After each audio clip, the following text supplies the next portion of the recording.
Warhammer 40,000 is set in a very grim, dark future setting in the 41st millennium.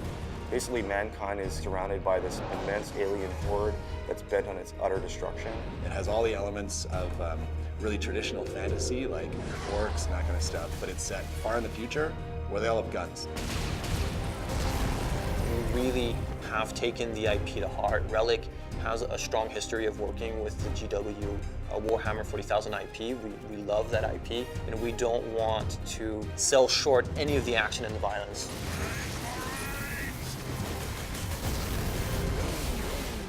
In our game, you're sent down to one small planet that's an industrialized world designed to manufacture weapons of war. The orcs are there to get their hands on the warlord-class Titan.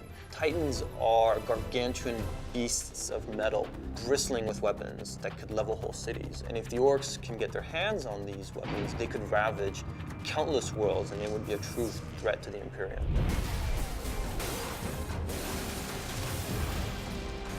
Space Marines started out as human beings, but they go through a rigorous process of training and physical transformation that really elevates them into almost demigods. Their bodies actually are implanted with new organs. Their strength is multiplied, their resistance is multiplied.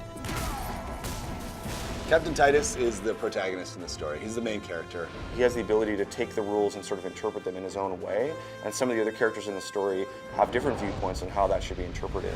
Millions more of them. Our plan is unchanged. The main threat in Space Marine are the orcs. They are a brutal, animalistic, barbaric race of beings. Orcs is just one of the many races found in the fiction, and it's the one that we felt best complemented the Space Marines. Space Marines are very serious, very controlled.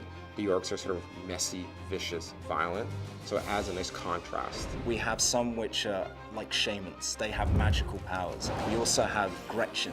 They're these little tiny minions. We also have the Knob. He matches the Space Marine in size and bulk. In fact, he's even bigger.